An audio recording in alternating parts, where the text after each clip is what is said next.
ഇത് നമ്മുടെ മുമ്പിൽ ഒരു കുഞ്ഞു സാക്ഷ്യമില്ല, ഒരു വലിയ സാക്ഷ്യവും.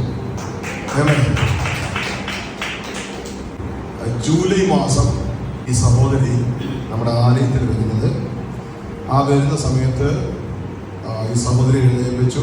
എൻ്റെ ഹസ്ബൻഡിൻ്റെ പേര് ആള് താടി വെച്ചിട്ടുള്ള ഒരാളാണ്.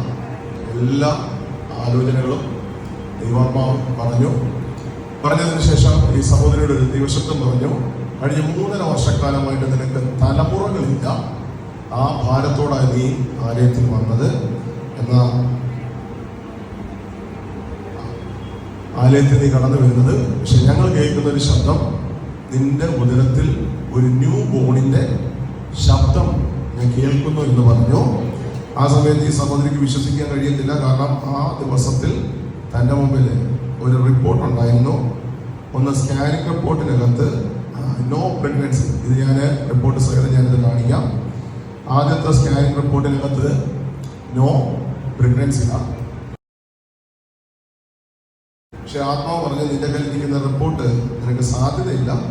പക്ഷെ ദൈവാത്മാവ് പറയുന്നു, അടുത്ത റിപ്പോർട്ട് മാറും, വീണ്ടും ചെക്ക് ചെയ്യാൻ പറഞ്ഞു. അതിനുശേഷം ഹോസ്പിറ്റലിൽ തന്നെ വീണ്ടും 11/7/2024 ആ 7-ാം മാസം 11-ാം തീയതിയും പോയി ചെക്ക് ചെയ്തു. ആ റിപ്പോർട്ടിനകത്തും പ്രഗ്നന്റ് അല്ല. ഈ സഹോദരി വന്നു. പക്ഷെ രണ്ടാമത്തെ റിപ്പോർട്ട് പറയുന്ന സമയത്ത് ആത്മാവ് പറഞ്ഞു, നീ ഇപ്പൊ കാണിക്കുന്ന ഹോസ്പിറ്റലിൽ നിന്നും മറ്റൊരു ഹോസ്പിറ്റലിൽ ചെല്ലണം. ഇത് നമ്മൾ ഒരു ഹോസ്പിറ്റലിലെയോ ഡോക്ടേഴ്സിനെ അല്ല പറയുന്നത്, ദൈവാത്മാവ് സംസാരിച്ച കാര്യം അതുപോലെ പറഞ്ഞു. ഇപ്പൊ കാണിക്കുന്നിടത്ത് നിന്ന് മാറി മറ്റൊരു ഹോസ്പിറ്റലിൽ മറ്റൊരു ഡോക്ടറെ കാണണമെന്ന് പറഞ്ഞു. അത് ഈ സഹോദരി അതുപോലെ അനുസരിച്ചു. മറ്റൊരു ഹോസ്പിറ്റലിൽ ഡോക്ടറെ കണ്ടു. ആ ഡോക്ടർ സ്കാനിങ്ങിൽ കൊടുത്തിരുന്നത് 29-ാം തീയതി 25 അവിടെ ചെന്ന് താൻ സ്കാൻ ചെയ്തപ്പോൾ തൻ്റെ ഉദരത്തിനകത്ത് ആ ചികിത്സിച്ച അല്ലെങ്കിൽ ആ നിർദ്ദേശിച്ച ഡോക്ടർ പോലും വിശ്വസിക്കാൻ കഴിഞ്ഞില്ല. അവിടെ റിപ്പോർട്ട് പറയുന്നത് 7 ആഴ്ചയും 3 ദിവസമുള്ള ഒരു തലമുറ അല്ലെങ്കിൽ ഒരു ചെറിയ അടയാളം തൻ്റെ ഉദരത്തിനകത്തുണ്ട്. നിങ്ങൾ ചിന്തിക്കണം, 17 ദിവസം കൊണ്ട് എങ്ങനെ 7 ആഴ്ചയും 3 ദിവസമുള്ള, ചിന്തിച്ച് എങ്ങനെ 17 ദിവസം കൊണ്ട് 7 ആഴ്ചയും 3 ദിവസമുള്ള കുഞ്ഞിനെ എൻ്റെ ഉദരത്തിൽ. എന്നാൽ പിന്നീട് ഭയങ്കര സന്തോഷം ഉണ്ടായി. എന്നാൽ അടുത്ത സ്കാനിങ്ങിനകത്ത് ഡോക്ടർ ഒരു റിപ്പോർട്ട് കണ്ടുപിടിച്ചു. ഇതിന് എന്തോ വളർച്ചയില്ലല്ലേ, എന്തോ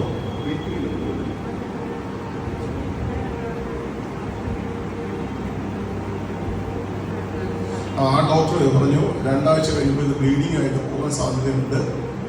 പക്ഷെ പ്രാർത്ഥിച്ചു, താൻ ബലപ്പെട്ടു. പിന്നീടുള്ള സ്കാനിങ് റിപ്പോർട്ടിനകത്ത് ഇതിന് ഹാർട്ട് ബീറ്റ് കുറവാന്നുള്ള റിപ്പോർട്ട് വന്നു. അങ്ങനെ ഓരോ സ്കാനിങ്ങിന് ചെല്ലുമ്പോഴും വിളിച്ച് പ്രാർത്ഥിക്കാറുണ്ട്.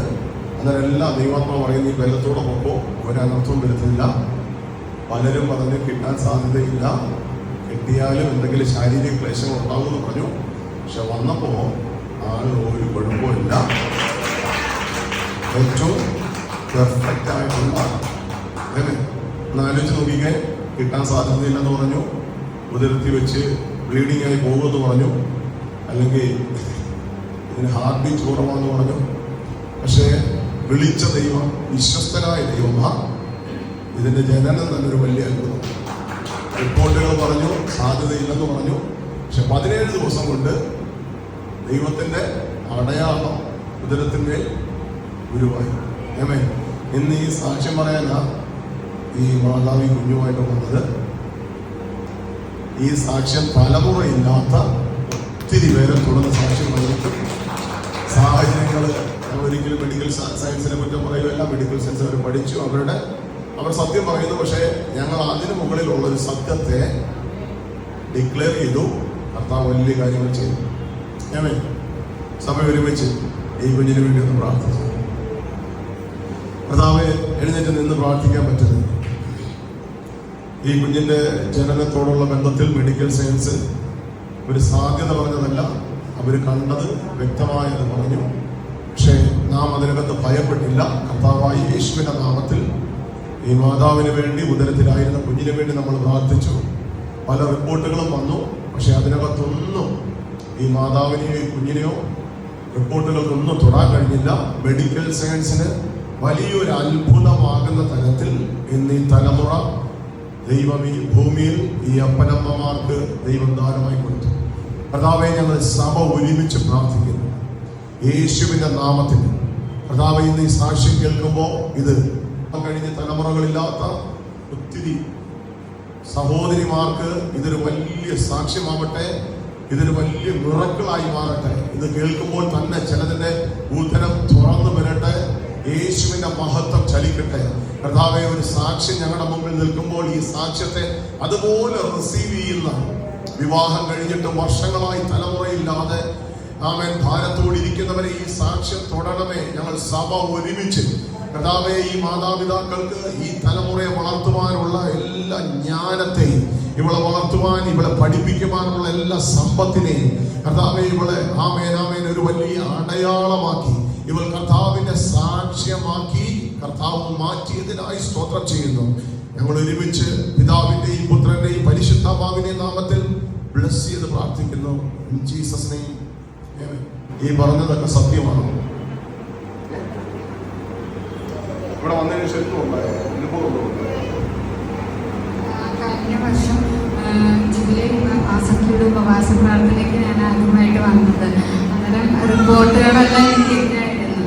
അന്നേരം പാസ്റ്റർ എൻ്റെ അടുത്ത് പറഞ്ഞു, നിന്റെ ഉദരത്തിൽ ഒരു ന്യൂ ബോണിന്റെ കരച്ചിൽ കേൾക്കുന്നു. അങ്ങനെ വീട്ടിൽ മാതാ ഹോസ്പിറ്റലിൽ പോയി. അപ്പോഴും ഡോക്ടർ പറഞ്ഞ് 2 ദിവസം കഴിയുമ്പോൾ വീണ്ടും വരാൻ പറയും. ഇപ്പം പ്രഗ്നൻസിയുടെ കാര്യം യാതൊന്നും കാണുന്നില്ല, 2 ദിവസം കഴിയുമ്പോൾ വീണ്ടും വരാൻ പറയും. ഞാൻ ഈ ചർച്ചിൽ വന്നുകൊണ്ടിരുന്ന സിനി എന്ന് പറയുന്ന സിസ്റ്ററിനെ വിളിച്ചു. സിസ്റ്റർ പറഞ്ഞ്, ഇവിടെ ഇപ്പോൾ പരിശോ പാസ്റ്ററുടെ പ്രാർത്ഥന അവിടെ നടക്കുന്നുണ്ട്, നീ അവിടെ ചെന്നിട്ട് കാര്യം പറയണം. ഞാൻ ഇവിടെ വന്നപ്പോഴേക്കും അവിടെ വന്നിട്ട് നീ വിശ്വസിക്കുന്നു, നീ വിശ്വസിക്കുന്നുണ്ടെങ്കിൽ ഒരു പ്രാവശ്യം കൂടി സ്കാൻ ചെയ്യാൻ പറയും, അപ്പോൾ നീ അത്ഭുതം കാണുമെന്ന് പറയും. അങ്ങനെ ഞാൻ വീണ്ടും വേറൊരു ഹോസ്പിറ്റലിൽ പോയി സ്കാൻ ചെയ്ത് അന്നേരം ഡോക്ടർ പറഞ്ഞു 7 ആഴ്ച 3 ദിവസമാണ്. അത്ഭുത റിപ്പോർട്ടാണ് എനിക്ക് കിട്ടിയത്.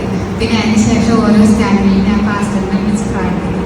പാസ്റ്റർ എനിക്ക് വേണ്ടി പ്രാർത്ഥിച്ചിട്ട് പറയും, ധൈര്യമായിട്ട് പോയിട്ട് വരാം.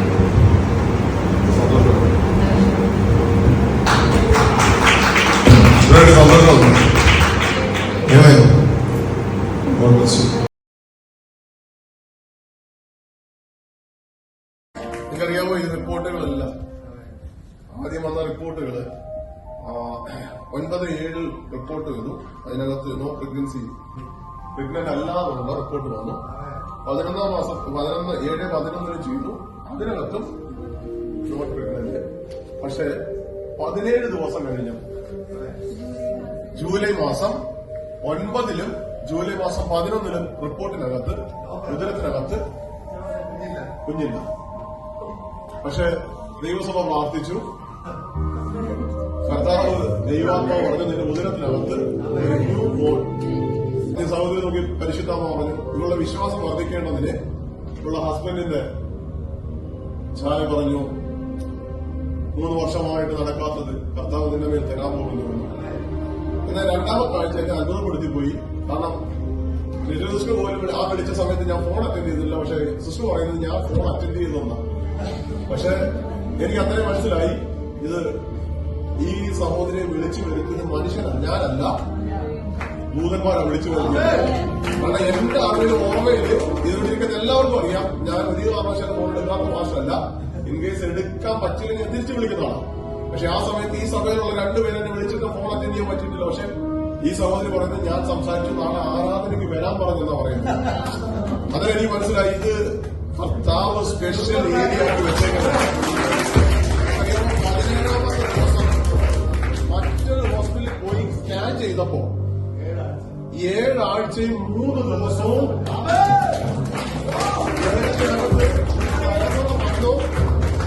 7 ആഴ്ചയും എന്റെ ചോദ്യം, 17 ദിവസം കൊണ്ട് ഇത് എങ്ങനെ സംഭവിക്കും?